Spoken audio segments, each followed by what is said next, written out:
I'm only going to go over 4 or 5 slides here because we want to kind of talk about herbicide residual carryover and the effects of that on cover crops. And how many of y'all are interseeding or have interest in interseeding? So this slide right here, there used to be a website called interseedingcovers.com, and the guys that did some research with it and looked at herbicides that you could use for different interseeding species and everything, which ones are good, which ones are bad. Thing I want to talk about with herbicides and residuals and stuff like that is really important to understand the herbicide label, what mode of action you're applying, how much water it takes to activate that herbicide, what the degradation is of that herbicide with pH and water and temperature as well, and microbial activity, so you can understand kind of how much residual herbicide could potentially still be in that soil that could affect your cover crop. Because it's nothing worse than going out and spending $50 an acre on cover crop seed and not getting a stand, right? That's horrible. Some of us have probably experienced that. And I've got a slide in here that can show it. I didn't think we were having issues with it because we always had cover crops that would grow in the field. But we had a field that was aerial applied. It was right next to a grain bin site.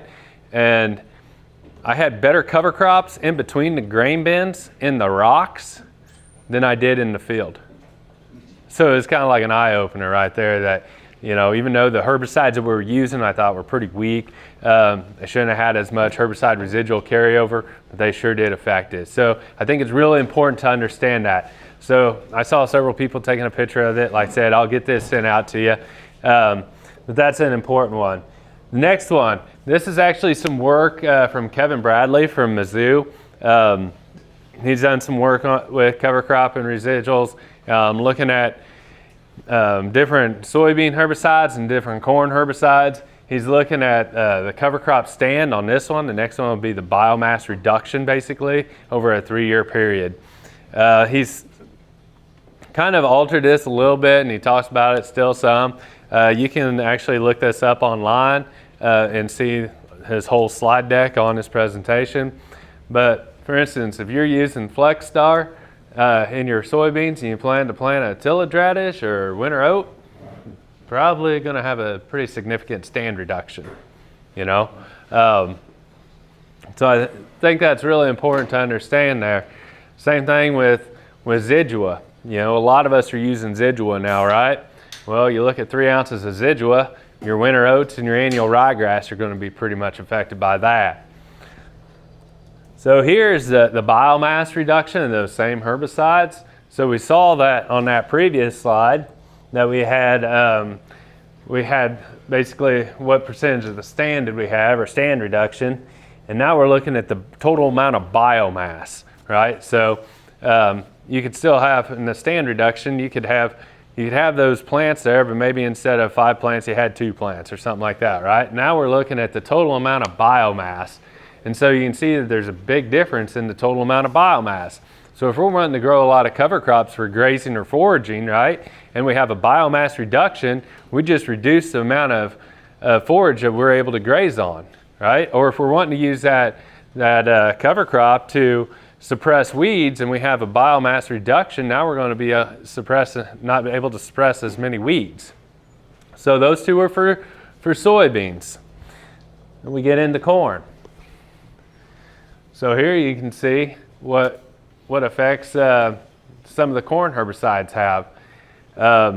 We use a lot of Halix GT in my area, and so you can see, which I mean most of the time after corn we're following it up with soybeans, our next cash crop, you know. So with that we're primarily cereal rye or triticale. So we don't put the legumes in there, so really I'm not going to see much of any reduction on that at all, so that should be okay. The atrazine, he's got 1 quart on here. What's 1 quart equal? So we're talking about dry atrazine versus liquid. So 1 quart is a pound of atrazine, okay? So we're only talking about a pound of atrazine. You guys using a pound, 2 pounds, 2.5 pounds? 1 pound to 1/2 pound? Okay, that's good, right?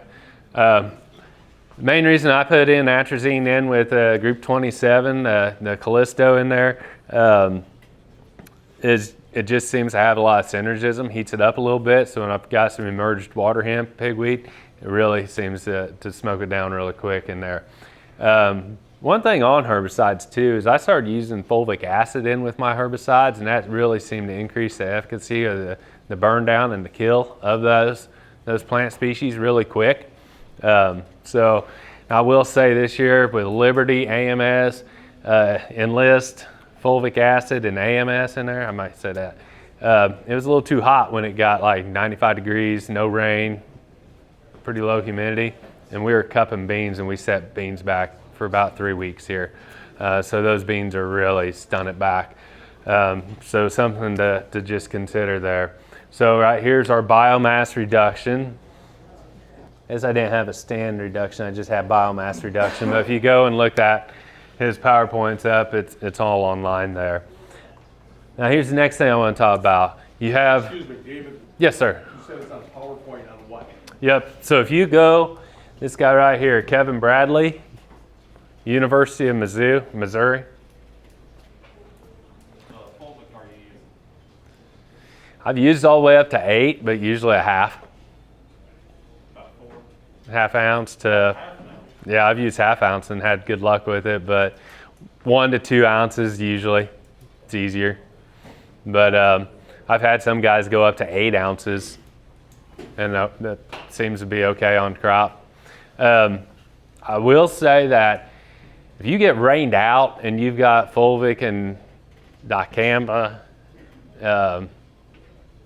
so extend and Roundup sitting in the boom, and you don't clean the boom out and you just pull in the field after 3 days and go to spraying, you will kill dicamba beans. So that's a fun one. What percentage fulvic is that? 20% or straight fulvic? I'm not for sure what percentage it was. I'm going to say it's probably 20.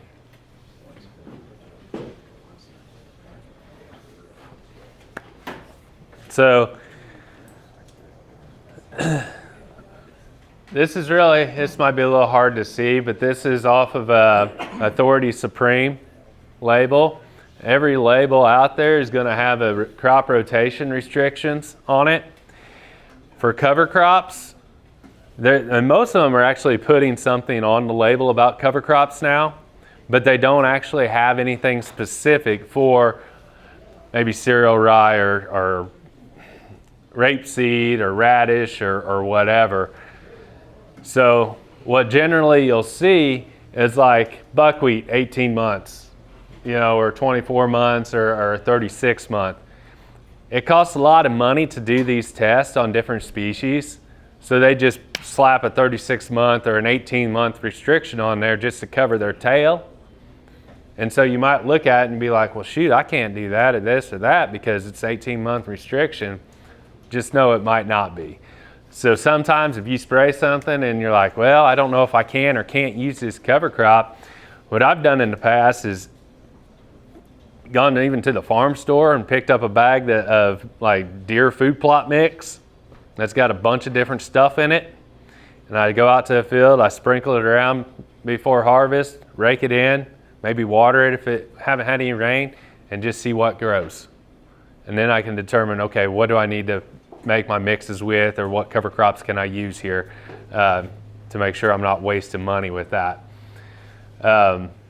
It's really important that, like we were talking about using FlexStar earlier today and looking at the rotational restriction on that as well. In my area, we can see some damage on corn. There's a lot of guys that'll use FlexStar used to, not so much anymore, but they used to use a lot of FlexStar on double crop beans after we cut wheat in July, and we would see that effect on corn the next year. And we're really starting to see, I had a farmer that had a field, half of it was sprayed. I can't remember the herbicide it was now, but it was with the Group 27, the other half didn't.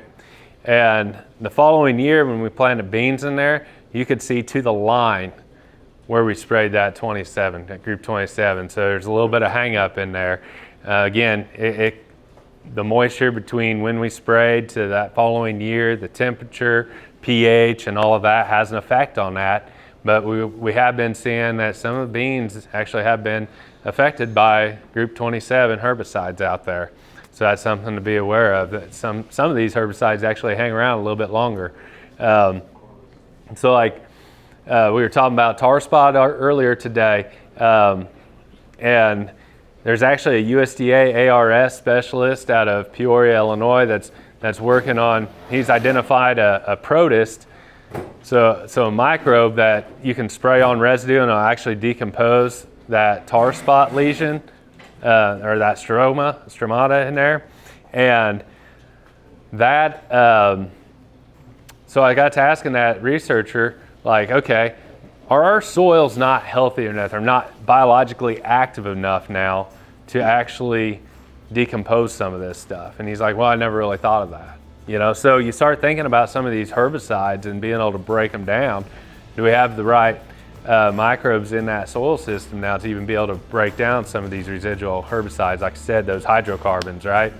So it's just something to think about. You know, maybe we need to start spraying one of those residue digesters or something on there to start breaking those bonds down so we don't have that tie up for our cover crop or for that next cash crop.